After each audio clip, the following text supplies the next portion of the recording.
জি ভাইরা আমার এই যে স্লাইডটা যে আমি শেয়ার করেছি এটা কি দেখতে পাচ্ছেন কিনা? জি হ্যাঁ, দেখা যাচ্ছে।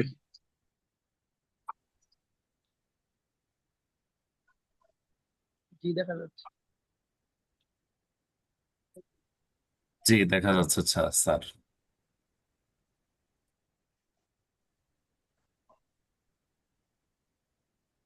ভাই, আনোয়ার ভাই, আপনি আপনার ক্যামেরাটা অফ করে জাস্ট মাইকটা দিয়ে কথা বলেন।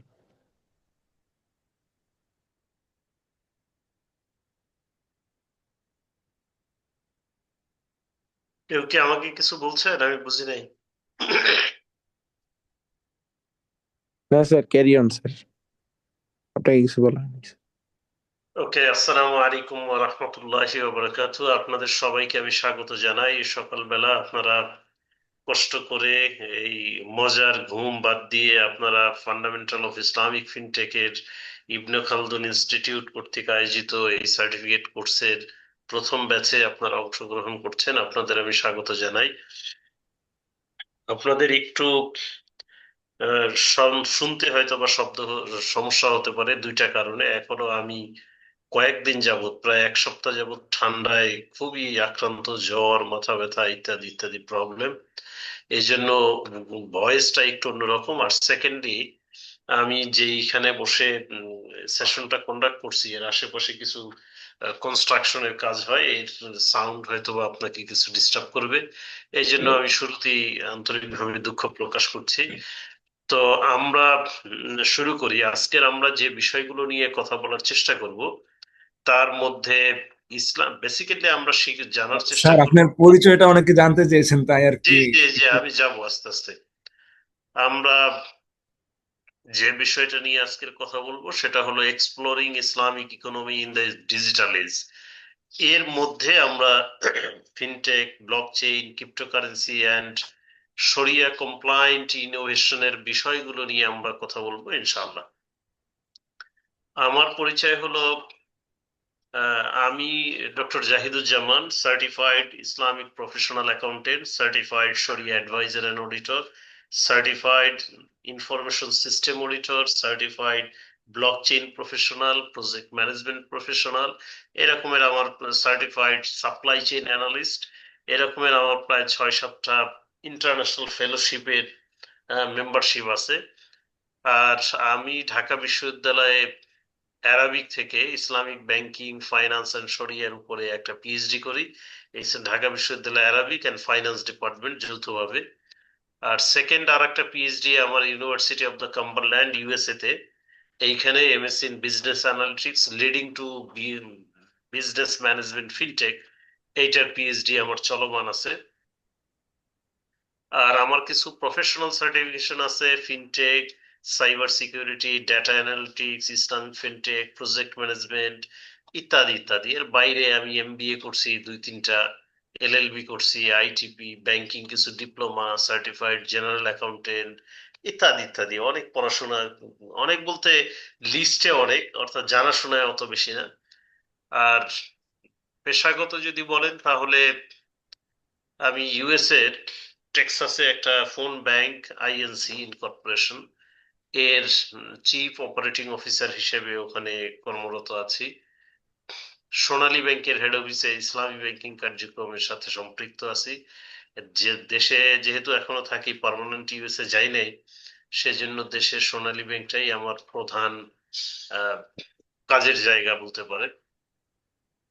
আর ইউআইইউ, ইউনাইটেড ইন্টারন্যাশনাল ইউনিভার্সিটির institute of business and finance, এরকম মনে হয় ইনস্টিটিউট নাম। এখানে ইসলামিক ফিনটেকের গেস্ট ফ্যাকাল্টি হিসেবে এই এপ্রিল থেকে একটা কোর্স আসলে কন্ডাক্ট করা হবে। এর বাইরে আরো কিছু উদ্যোগের সাথে আমি আছি, যেরকম অ্যাডভাইজারি রোলে, কিছু জায়গায় শরিয়া অ্যাডভাইজারি রোলে, কিছু জায়গায় বিজনেস অ্যানালিটিক্স রোলে, এরকম কিছু কাজ বাজ আসলে করি। আর আপনি যদি এই বলেন যে আসলে মেইন ফোকাসের জায়গায় হলো, আমি একজন ইউনিভার্সাল ছাত্র, এখনো শেখার চেষ্টা করি। প্রত্যেক মাসেই আমার কিছু রিসার্চ পেপার পাবলিশড হয় ইন্টারন্যাশনাল জার্নালে। এটা গড়ে গত 1-1.5 বছর যাবত এমন কোনো মাস নাই যে মাসে একটা দুইটা ইন্টারন্যাশনাল কনফারেন্স অ্যাটেন্ড করা হয় নাই আবার একটা দুইটা পেপার পাবলিশড হয় না, এটা একটা চলমান প্রক্রিয়া। আমার 2-3টা বই আছে মার্কেটে, আরো 2-3টা বই লেখা হয়েছে, এগুলো প্রুফ রিডিং চলছে। এই হলো মোটামুটি আমি, বিবাহিত মানুষ, এক ছেলে এক মেয়ে। এই আজকের যে সেশনের মধ্যে আমরা যে বিষয়গুলো জানার চেষ্টা করব, তার মধ্যে what is fintech and Islamic fintech, এরপরে আমরা দেখব ফিনটেক বা ইসলামিক ফিনটেক এর এরিয়া কি, ব্লক চেইন এন্ড ক্রিপ্টোকারেন্সি, এইটা বিষয় দেখব। সাথে সাথে আমরা এইগুলো যাতে সহজে বোঝা যায়, সেজন্য আমরা যেটা করব সেটা হলো বেশ কয়েকটা শোকেজ, ইন্ডাস্ট্রি শোকেজ নিয়ে কথা বলবো। ইন্ডাস্ট্রি শোকেজ মানে হলো এটার অ্যাপ্লিকেশনটা কেমন সেটা নিয়ে কথা বলবো।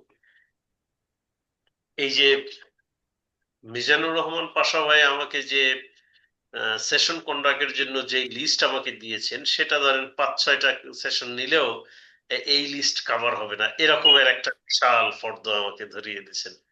তার মধ্যে থেকে আমি একদম বেসিক যে জায়গাগুলো সেগুলো নিয়ে আপনাদের সাথে আলোচনা করবো ইনশাআল্লাহ। আজকের এই সেশনটা শেষ হওয়ার পরে আপনারা যদি আমার সাথে থাকেন, দুটো বিষয় আমি আপনাদেরকে বলবো। সেটা হলো আমার কাছে পেইড ভার্সনের জুমের দুইটা আছে, একটা হলো আমার ইউনিভার্সিটি থেকে আমার দেয়া, আর একটা হলো বাংলাদেশের বিডি রেন থেকে। এই দুইটার কোনোটাই আসলে সেশন রেকর্ড করা যায় না। সেজন্য আমরা যে সেশন রেকর্ডের যে জুমটা লিঙ্কটা ইউজ করছি, এটা 40 মিনিট পরে বা ওই যে ফ্রি ভার্সনের পার্টটা, এইটা শেষ হয়ে যাওয়ার পরে আমি আপনাদের সাথে আর একটা লিঙ্ক শেয়ার করবো, আপনারা আমার সাথে একটু আবার পুনরায় যোগদান করবেন। 1 নম্বর। 2 নম্বর হলো আমার সেশনের এরিয়াটা একটু অনেক বড়, সে কারণে 1 ঘন্টায় যদি শেষ না হয়, তাহলে যদি আরো কিছু সময় লাগে, 20-25 মিনিট, শুক্রবার দিন 11টা 11:30 পর্যন্ত, তো আসলে মনে হয় সমস্যা হওয়ার কথা না। আপনাদেরকে আমি অনুরোধ করব আমার সাথে একটু থাকার জন্য। আপনারা যদি পুরো সেশনটা থাকেন, তাহলে যেটা হবে, আপনি মোটামুটি একটা ধারণা তৈরি হবে যে ফিনটেক কারে বলে, ইসলামিক ফিনটেক কারে বলে, এটা ট্রান্সফরমেশন কিভাবে হচ্ছে, ইন্ডাস্ট্রিতে ফিনটেক বা ইসলামিক ফিনটেক কিভাবে কাজ করে। এরপরে আপনি ফিনটেকের এরিয়া গুলো আপনি জানতে পারবেন, ক্রিপ্টোকারেন্সি ব্লক চেইনের ঘটনাগুলো কিভাবে ঘটে, এগুলো সম্পর্কেও আপনার একটা বেশ ভালো বেসিক ধারণা তৈরি হবে বলে আমার বিশ্বাস।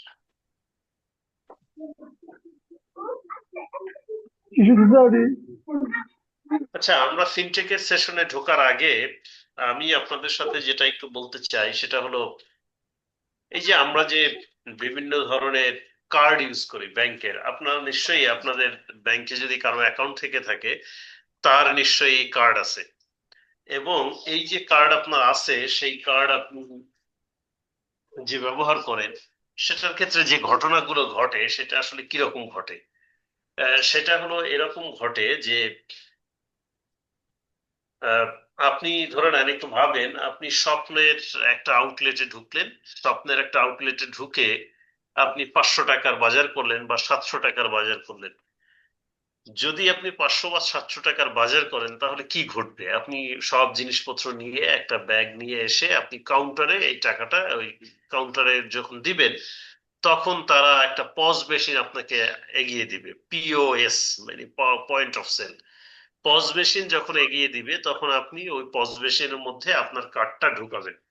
ঢোকানোর পরে ওই লোকটা কি করবে, সে যে কয় টাকা আপনার বিল হয়েছে সেই বিলটা ওখানে লিখবে, কিপ্যাড দিয়ে এটা লিখবে। লেখার পরে এরপরে আপনার কাছে ফেরত দিবে পিন বা পাসওয়ার্ড দেওয়ার জন্য।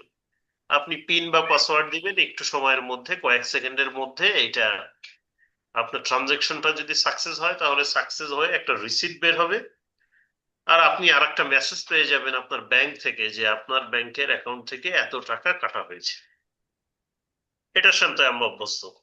কিন্তু এই যে কাজটা ঘটে, এটা আসলে কিভাবে ঘটে? দেখেন, প্রথমে যখন আপনি কার্ডটা কোনো একটা পজ মেশিনে ইনসার্ট করবেন, তখন যেটা ঘটবে, এই কার্ডের মধ্যে একটা পিন থাকে, এই সরি একটা চিপ থাকে, সোনালী কালারের, অথবা আপনি দেখবেন যদি সেটা না থাকে, ভিসা বা মাস্টার যদি হয়, তাহলে সেটা অবশ্যই থাকবে। আর যদি ভিসা মাস্টার না হয়, তাহলে সেটা থাকবে না। তাহলে দেখবেন কার্ডের পিছনে একটা ব্ল্যাক একটা পার্ট থাকে এরকমের, এইখানে কার্ডের এইগুলো থাকে, ইনফরমেশন গুলো থাকে। আশা করি আপনাদের সবারই আছে, তারপর আমি আপনাদেরকে দেখাই। এই যে ধরেন একটা একটা কার্ড, এই কার্ডের মধ্যে এখানে দেখেন একটা সোনালী কালারের আছে। আবার উল্টা পিঠে যদি দেখেন এইখানে আপনি দেখতে পাবেন যে এই যে দেখেন এখানে একটা ওই যে ই টাইপের অ্যাশ টাইপের একটা দাগ আছে। বাংলাদেশের কার্ডে দেখা যায় যে এইটার দাগটা উম, সাধারণত ব্ল্যাক হয়। তার মানে কার্ডের তথ্যগুলো এটার মধ্যে থাকে। আপনার এই কার্ডটা যখন আপনি কোনো একটা ওই পজ মেশিনে ঢুকাবেন, তখন পজ মেশিনে একটা কার্ড রিডার থাকে। এই কার্ড রিডার কি করবে, সে এই কার্ডটার তথ্যটা রিড করবে, যে কার্ড নাম্বার কত, অ্যাকাউন্টের হোল্ডারের নাম কি, কোন ব্যাংক এইটাকে ইস্যু করছে, ইত্যাদি ইত্যাদি তথ্য। এবং যখন প্রেস করা হলো, যে ধরে নেন বাজার করছেন 517 টাকা, এই 517 টাকা ওইখানে নিল, সবগুলো রিড করে এই তথ্য নিয়ে সে যাবে। এই পজ মেশিনে প্রত্যেক দিন একটা ব্যাংকের কার্ড দিয়ে ট্রানজেকশন হয় না, দেশি বিদেশি বিভিন্ন ধরনের যত রকমের কার্ড আছে সব ধরনের কার্ড দিয়ে ট্রানজেকশন হবে। তাহলে সব ধরনের কার্ডের ট্রানজেকশন এটাকে প্রসেস করার জন্য একটা থার্ড পার্টি একটা কোম্পানি থাকে, যারে বলা হয় পেমেন্ট প্রসেসর। এই পেমেন্ট গুলোকে প্রসেস করে, পেমেন্ট গুলোকে প্রসেস করার পরে এরপরে এ তো থার্ড পার্টি, এ তো ব্যাংক না, তাহলে আর একটা ব্যাংক থাকে যে আসলে সবার এই টাকা পয়সার সেটেলমেন্ট করে, সেটেলমেন্ট ব্যাংক, বা এটাকে বলে মার্চেন্ট অ্যাকোয়ারিং ব্যাংক বা রিকোয়ারিং ব্যাংক, এরকম। তো এই যে কার্ডটা আমরা যখন পজ মেশিনে ঢুকালাম, তখন এই কার্ডের পজ মেশিনের যে রিডার আছে, কার্ড রিডার, সেই তথ্যগুলো নিয়ে সে রওনা দিবে। অ্যাজ লাইক ধরে নেন একজন চিঠির পিয়ন, এরকম চিঠি লেনদেন করে এরকম যে যারা আছে কুরিয়ারম্যান, তাদের মতো।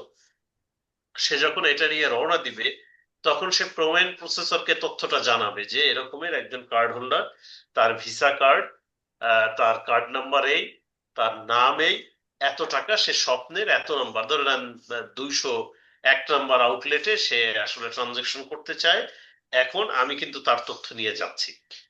এইটা পেমেন্ট প্রসেসরকে জানানোর পরে এরপরে এই তথ্যটা পেমেন্ট প্রসেসরের পরে এরপরে জানাবে ওই অ্যাকোয়ারিং ব্যাংকে, যে পেমেন্টটা হয়ে গেলে সবার কাছ থেকে টাকাটা আদায় করবে তাকে জানাবে। জানানোর পরে এবার কার্ডটা যার নেটওয়ার্কের, নেটওয়ার্ক মানে ভিসা একটা নেটওয়ার্ক, মাস্টার কার্ড একটা নেটওয়ার্ক, এরপরে ইউরোপে একটা নেটওয়ার্ক, আপনি বলতে পারেন কিউ ক্যাশ একটা নেটওয়ার্ক, এরকম যে নেটওয়ার্কের কার্ড, সেই নেটওয়ার্কের কাছে জানাবে যে অমুক ব্যাংকে আমি জানাইছি, পেমেন্ট প্রসেসরে জানিয়েছি, অমুক পজ মেশিন থেকে আমি গেলাম, এই ঘটনা এরকমের একটা ক্লায়েন্ট, সে কিন্তু এরকমের একটা ট্রানজেকশন করতে চায়, আমি তার তথ্য নিয়ে। এবার কার্ডটা আপনার যেই ব্যাংক ইস্যু করেছে, যেখানে আপনার টাকাটা আছে, সেখানে যাবে সে, গিয়ে ওই ব্যাংকের সার্ভারে বলবে যে তোমার একজন ক্লায়েন্ট এই এই ঘটনা, তার নাম এই সবকিছু এই, সে ওই স্বপ্নের 201 নম্বরে 517 টাকা ট্রানজেকশন করতে চায়। ব্যাংকের সার্ভার সবকিছু চেক করে ভেরিফাই করে সে দেখবে যে পর্যাপ্ত টাকা আছে কিনা, যদি থাকে অ্যাকাউন্ট ডেবিট করবে, ডেবিট করে কি করবে, আপনার ওই টাকাটা সে আলাদা সরায় রাখবে আলাদা জায়গায়, আর কিছু করবে না। ডেবিট করে সে বলবে হ্যাঁ তার অ্যাকাউন্টে টাকা আছে, আমি ডেবিট করে ফেলেছি। এইটা জানানোর সাথে সাথে এই কার্ড যে তথ্য এ ব্যাক করবে, এ কি করবে, কার্ডের ওই যে নেটওয়ার্ক তার এসে জানাবে যে হ্যাঁ আমি যে একটু আগে যে গিয়েছিলাম, যার তথ্য নিয়ে তার অ্যাকাউন্টে আমি টাকা পেয়েছি, 517 টাকা তারে ডেবিট করা হয়েছে। এইটা তারে জানানোর পরে অ্যাকোয়ারিং ব্যাংকে বলবে যে একটু আগে যে আমি গিয়েছিলাম তোমাকে জানিয়েছিলাম, সেই তথ্য আসলে কনফার্ম, 517 টাকা ডেবিট করা হয়েছে, আমি যাচ্ছি। পেমেন্ট প্রসেসরে এসে যখন বলবে যে হ্যাঁ 517 টাকা ডেবিট করা হয়েছে, তখন পেমেন্ট প্রসেসর এটা যখন সে কনফার্ম হবে, তখন পজ মেশিন যেটা করবে, সে এই ট্রানজেকশনটাকে সাকসেস করবে, এবং তখন আপনি রিসিপ্টটা পাবেন। দেখেন, আমরা শুধু কার্ডটা পজ মেশিনে ঢুকাই এবং ট্রানজেকশন করে চলে আসি, কিন্তু এর ব্যাক এন্ডে একটা বিশাল রকমের কর্মযজ্ঞ হয় কয়েকটা সেকেন্ডের মধ্যে। ধরে নেন কোনো কারণে কার্ডের এই তথ্য ইস্যুইং ব্যাংক যারা কার্ডটা ইস্যু করেছিল, তাদের ওখান থেকে ডেবিট করে এই তথ্য কার্ডের ব্র্যান্ডকেও জানানো হলো, মানে নেটওয়ার্কে জানানো হলো, ভিসা বা মাস্টার কার্ড যা হোক, তাকে জানিয়ে অ্যাকোয়ারিং ব্যাংক পর্যন্ত আসতে আসতে নেটওয়ার্ক ইন্টারাপ্ট করছে, অর্থাৎ কোনো না কোনো কারণে নেটওয়ার্কে আর পাওয়া যায় না। তাহলে কি হবে, আপনার অ্যাকাউন্ট তো ডেবিট হয়ে গেছে, আপনি মেসেজ পেয়ে গেছেন যে আপনার অ্যাকাউন্ট 517 টাকা ব্যাংকের ডেবিট হয়ে গেছে, কিন্তু আপনার এইখানে পজ মেশিনে কিন্তু এসে সে কিন্তু আপনাকে আর এটাকে করতে পারবে না। কেন করতে পারবে না? কারণ পজ মেশিনের কাছে সে কিছু সময় ওয়েট করবে। কিছু সময় ওয়েট করার পর যখন দেখবে যে না কোনো তথ্য আসে না, তখন এই পজ মেশিন ট্রানজাকশনটা ডিক্লাইন করে দেবে। তাহলে ঘটনাটা কি ঘটলো? আপনার ব্যাংক ডেবিট করে ফেলছে, কিন্তু আপনার পজ মেশিন আপনাকে বলবে যে ডিক্লাইন ট্রানজাকশন, কেননা ও কনফার্মেশন মেসেজটা পায় না। একটা সার্টেন সেকেন্ডের মধ্যে এই তথ্যটা আসতে হবে। এই যে এতগুলো কর্মযজ্ঞ, ধরে নেন 10 থেকে 12টা, কোনো কোনো ক্ষেত্রে 15টা 18টা, এই সব কিছু কিন্তু ঘটে যায় কয়েক সেকেন্ডের মধ্যে। আর এই প্রত্যেকটাই হলো ফাইন্যান্সিয়াল টেকনোলজি বা ফিনটেকের কার্যক্রম। আচ্ছা, শুধু এতটুকুই কি ঘটে? না, এর পিছনে আরো একটা বিশাল কর্মযজ্ঞ আছে। সেটা হলো এই যে যাদেরকে আপনি নেটওয়ার্কের মধ্যে দেখলেন, payment processor, acquiring bank, card network, issuing bank, এর সাথে আপনার থাকতে পারে গভর্নমেন্ট অথরিটি, যেরকম আইএফআরএস মানে এনবিআর এর, ট্যাক্স ভ্যাটের, এরাও এর মধ্যে থাকতে পারে। আবার এখানে থাকতে পারে সেটেলমেন্ট অ্যাকাউন্টের পার্ট থাকতে পারে, আরো দুই একটা স্তর বাড়তে পারে। যারাই বাড়ুক না কেন, প্রত্যেকের কিন্তু একটা ভাগাভাগির ইস্যু আছে। মানে হলো আপনি 517 টাকা যে ট্রানজেকশন করবেন, এর মধ্যে প্রত্যেকের কিছু কমিশন আছে। ইস্যুইং ব্যাংক বলবে আমার কাছ থেকে যদি কোনো কার্ডের, আমার কার্ড হোল্ডাররা যদি কোনো ট্রানজেকশন করে, তাহলে আমার পার ট্রানজেকশন 1 টাকা দেয়া লাগবে বা 2 টাকা দেয়া লাগবে। এরপরে দেখা গেল আপনাকে ভিসা কার্ডের যিনি আছে, কার্ড নেটওয়ার্ক, সে হয়তো বললো আমারে পার পার ট্রানজেকশনে 50 পয়সা দেয়া লাগবে। অ্যাকোয়ারিং ব্যাংক হয়তো বা এরকম বলবে। তাহলে যতগুলো পার্ট আছে, একটা ট্রানজেকশন হওয়ার সাথে সাথে শুধু যে এটা হয়ে গেল এটা কিন্তু না, প্রত্যেকের আবার ভাগাভাগির ইস্যু আছে। ধরে নেন 517 টাকা আপনি স্বপ্নকে 201 নম্বর যে আউটলেট, সেখানে আপনি 517 টাকার বিল দিলেন, কিন্তু ঘটনা যেটা ঘটবে, এই 517 টাকা আসলে স্বপ্ন পাবে না। তার কাছ থেকে হয়তো বা 3-4 টাকা কম চলে যাবে, কারণ ওই যে প্রত্যেকের কাছে দিবে। এখন ঘটনা হলো, কোনো একটা ট্রানজেকশন যদি ডিক্লাইন করে, তাহলে ধরে নেন আমরা বললাম ট্রানজেকশনটা ডিক্লাইন করছে কোথায় এসে, অ্যাকোয়ারিং ব্যাংকও সে জানছে যে ট্রানজেকশনটা ডেবিট করা হয়েছে, কিন্তু ও যে ট্রানজেকশনটা ডিক্লাইন করছে এই তথ্য আর তার কাছে নাই। পেমেন্ট প্রসেসরের কাছে সে জানে যে হ্যাঁ, আমার কাছে আর কনফার্মেশন মেসেজ আসে নাই। তাহলে এই কার্ড ব্র্যান্ড এবং অ্যাকোয়ারিং ব্যাংক এরা তো তাহলে কমিশন দাবি করবে। যখন একজন গ্রাহকের ট্রানজেকশন ডিক্লাইন হয়, তখন সে ব্যাংকে গিয়ে বলবে যে ভাই, আমি তো কার্ড দিয়ে ট্রানজেকশন করতে গিয়েছিলাম, তো 517 টাকা বিল ছিল, আমার অ্যাকাউন্ট ডেবিট হয়েছে, কিন্তু স্বপ্ন তো বলছে যে টাকা সে পায় নাই, ট্রানজেকশন ডিক্লাইন করছে। তখন ব্যাংক কি করবে? সে যারা যারা কাছে কনফার্মেশন গিয়েছিল তাদেরকে বলবে যে ভাই, এই ট্রানজেকশনটা ডিক্লাইন হয়েছে, কাস্টমার এটা বলছে, অতএব তুমি কিন্তু কমিশন দাবি করতে পারবো না, এটা তোমার এন্ড থেকেও সেটেল করো, এটা ডিক্লাইন করো। এই ডিক্লাইনের কনফার্মেশনের পর ব্যাংক গিয়ে 517 টাকা আপনারা ফেরত দিবে। বাংলাদেশে এই জন্য একটা ফেইল ট্রানজেকশন বা আনসাকসেসফুল একটা ট্রানজেকশনের জন্য পেমেন্ট, এই ক্যাশটা আপনার যদি ফেরত পাওয়ার জন্য আপনাকে কিন্তু ওয়েট করতে হয় 30 দিন, 45 ডেজ এরকম। কারণ তার যে তাই অন্য যে গ্রুপ আছে তাদের কাছ থেকে এইটাকে কনফার্ম হয়ে ফেরত এসে তারপরে তাকে কিন্তু এটা ফেরত দিতে হয়। স্যার। যেরকমের আপনারা যদি দেখেন, আমি যে ভাগাভাগির কথা বললাম, যে কেউ যদি 100 টাকা যদি সে কোনো হ্যালো একটা স্যার। জায়গায় পে করে, কোনো একটা রেস্টুরেন্টে। Sir, yes sir. স্যার, এই যে স্লাইডের মধ্যে যে লেখাগুলো দেখে আপনি বুঝাচ্ছেন, ওগুলো একটু পড়ে পড়ে যায়। এখন এটা বলতেছেন, এরপর এটা বলতেছেন, একটু মানে স্লাইডের লেখাগুলো পড়ে তারপরে যদি বলতেন একটু মানে সুবিধা হইতো স্লাইড দেখে দেখে। কেন কেন? না, এমনিতে তো বুঝছি ম্যাগি, এভাবে বললে একটু মানে ভালো করে বুঝতাম। মানে আপনি তো পয়েন্ট আকারে বলছেন না, স্লাইডে যেভাবে আছে ওইভাবে যদি একটু দেখায় বলতেন যে তাইলে তো এখন আমি এটা বলতে। 4 ঘন্টায় শেষ করতে পারবো না ভাই। ওকে, ঠিক আছে, আমি ট্রাই করবো। সরি বুঝি স্যার, না। ইন্টারভিউ করার জন্য। ঠিক আছে। যেরকমের একজন কাস্টমার, সে তার কোনো একটা রেস্টুরেন্টে গিয়ে $100 সে পে করলো। এই যে $100 পে করলে রেস্টুরেন্ট আসলে পাবে 97.50 ডলার। আর বাকি যে $2.50, এই $2.50 প্রত্যেকের ভাগ হয়ে যায়। প্রাইভেট এক্সিম ব্যাংক যে কার্ডটা ইস্যু করছে সে একটা নেয়, কার্ড অ্যাসোসিয়েশনের সে একটা পার্সেন্টেজ নেয়, পেমেন্ট প্রসেসর একটা নেয়, আর পেমেন্ট গেটওয়ে একটা নেয়। এর মধ্যে যদি আরো কোনো পার্টি থাকে, যদি পার্টি থাকে এক এক দেশে এক এক রকম, তাহলে এইখানে ভাগাভাগি আরো বাড়বে। মূল কথা যেটা বুঝানোর, এটা হলো এই কার্ডের সিস্টেমটা বুঝানোর। মূল আলোচনার বিষয়টা হলো ফাইন্যান্সিয়াল টেকনোলজি আসলে বর্তমানে ব্যাংকিং কার্যক্রম বা পেমেন্ট বা এরকমের বিষয়ে সে কত গুরুত্বপূর্ণ কাজগুলো করে ব্যাক এন্ডে, আমরা হয়তো বা এটা দেখি না। অর্থাৎ ফিনটেক এর গুরুত্বটা বোঝানোর জন্য এই সেটেলমেন্টটা, এইটা আপনার নিয়ে আসা। নাম্বার ওয়ান, এটার একটা গল্প শেষ। নাম্বার টু এর গল্প হলো এই, একটা কোম্পানি, এই কোম্পানিটার নাম হলো আপনারা দেখেন এখানে লেখা আছে রিভোলুট বা রিভোলুট, বা কেউ বলে রিভোলাট। তো রেভুলাট বা রেভুলুট যাই হোক না কেন, এই কোম্পানিটা এরা যাত্রা শুরু করে 2017 সালে।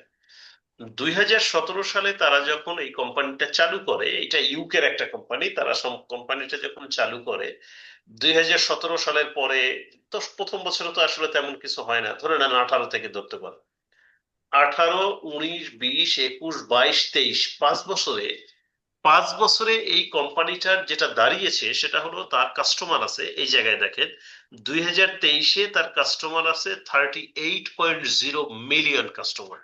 1 মিলিয়ন মানে হলো 10 লাখ, তাহলে 38 মিলিয়ন মানে হলো 380 লাখ কাস্টমার তার আছে। এইটা, এই যে রেভুলেট, এইটার কোনো একটা ফিজিক্যাল ব্যাংক না, এইটা শুধু অ্যাপস এর মাধ্যমে তার ব্যাংকিং কার্যক্রম করে।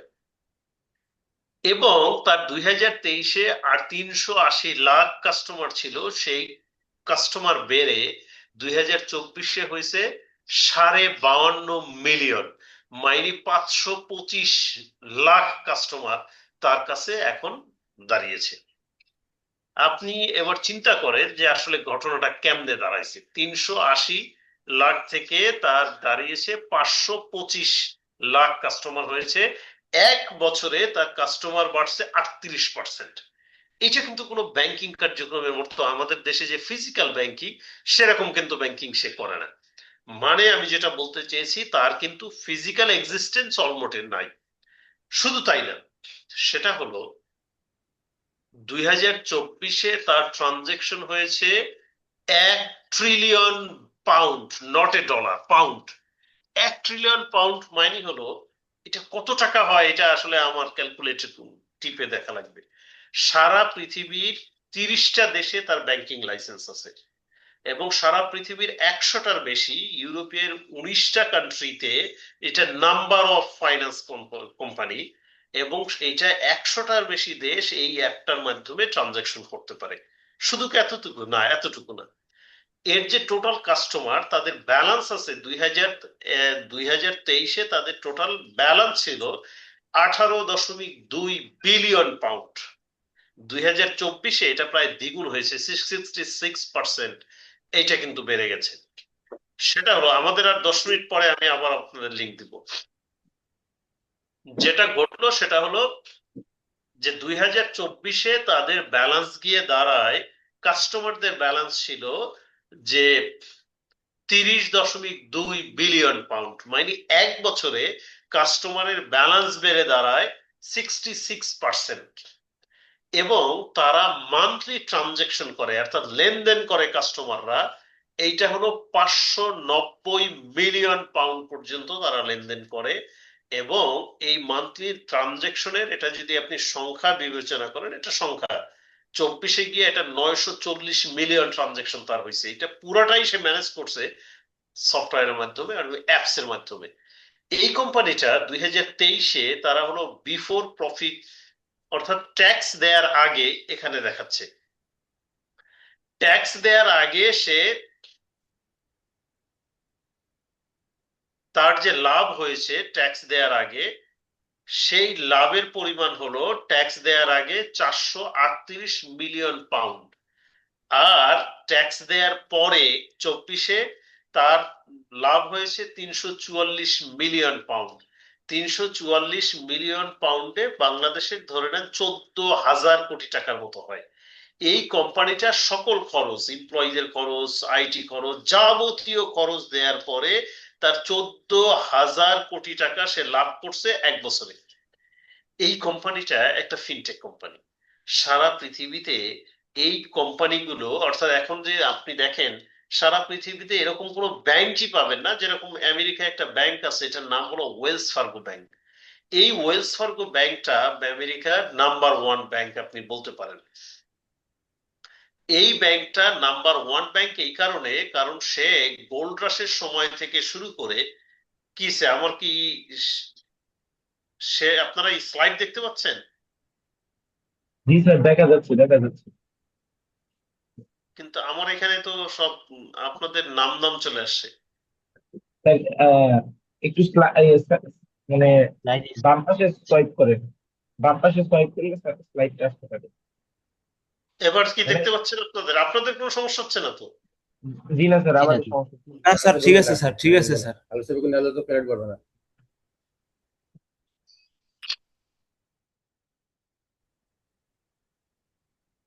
ওকে, আমি যেটা বলছিলাম সেটা হলো এই যে কোম্পানিটা, এই কোম্পানিটা তারা শুধুমাত্র তাদের ব্যাংকিং কার্যক্রম পরিচালনা করে অ্যাপস এর মাধ্যমে। তাদের ওরকম কোনো আপনি ফিজিক্যাল এক্সিস্টেন্স পাবেন না। এটার বলার উদ্দেশ্য হলো গোল্ড রাশের সময় যখন পৃথিবীর অর্থাৎ আদি ব্যাংকগুলোর মধ্যে একটা আমেরিকার ব্যাংক আছে, সেটা হলো সেকেন্ড লার্জেস্ট মানে সর্ববৃহৎ ব্যাংক বা দ্বিতীয় বৃহত্তম ব্যাংক, এইটার নাম হলো Wales Fargo bank.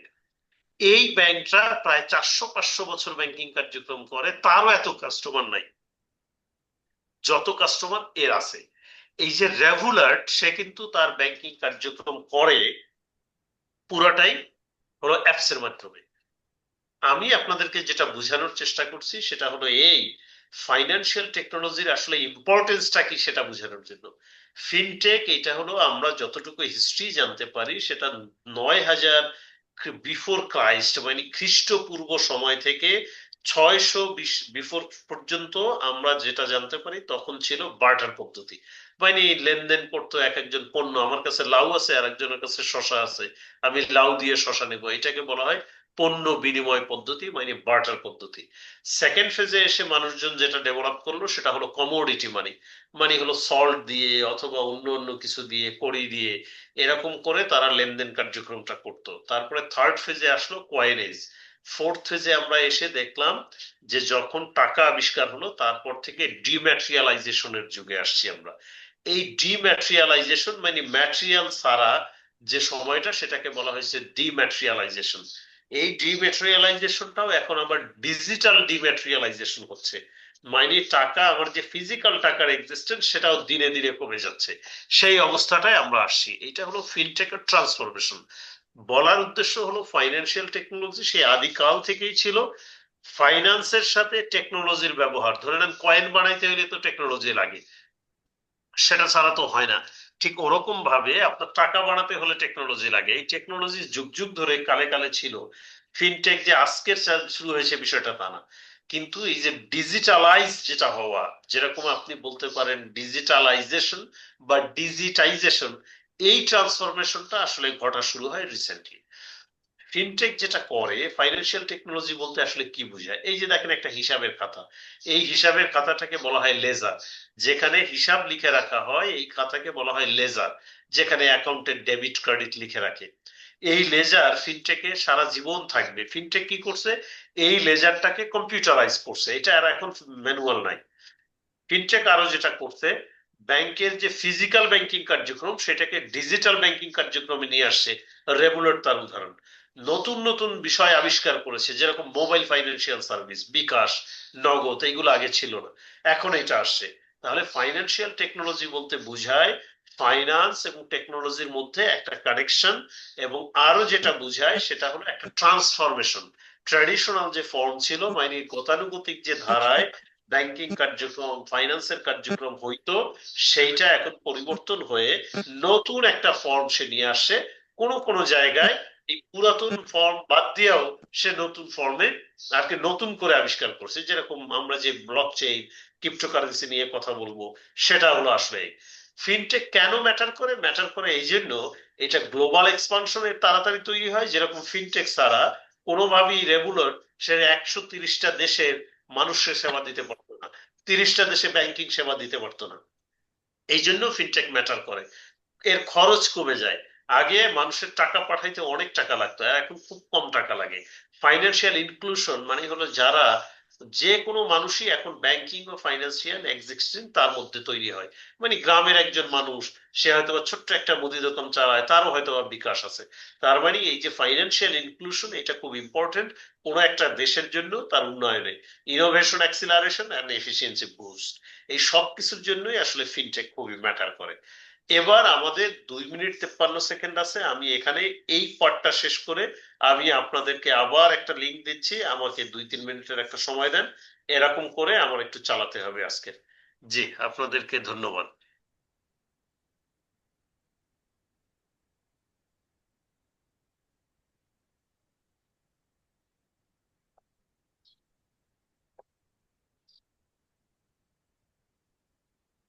Sir Google মিটে হলে কি সমস্যা হতো? গুগল মিটে তো আমি একটা লিংক দিয়েছিলাম, কিন্তু পাশা ভাই বললেন যে জুমটা ভালো হবে।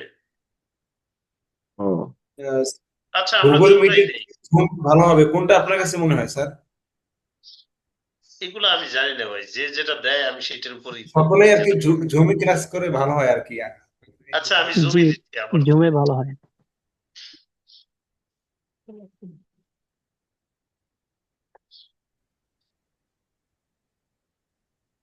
ভাই ক্যামেরাটা অফ করে ভাই। ভাইজান, আমরা যারা এখনো ক্লাসে আছি, আমাদের তো সময় শেষ। নতুন করে আবার লিঙ্কটা দেওয়া হবে, আমরা অবশ্যই ক্লাসে আবার যুক্ত হব। এটা কিন্তু ক্লাসের মাঝপথে, তো মাঝপথে চলে গেলে আশা করি কিছু বুঝবেন না, এটাই বাস্তবতা। শেষ পর্যন্ত থাকবেন আশা করি।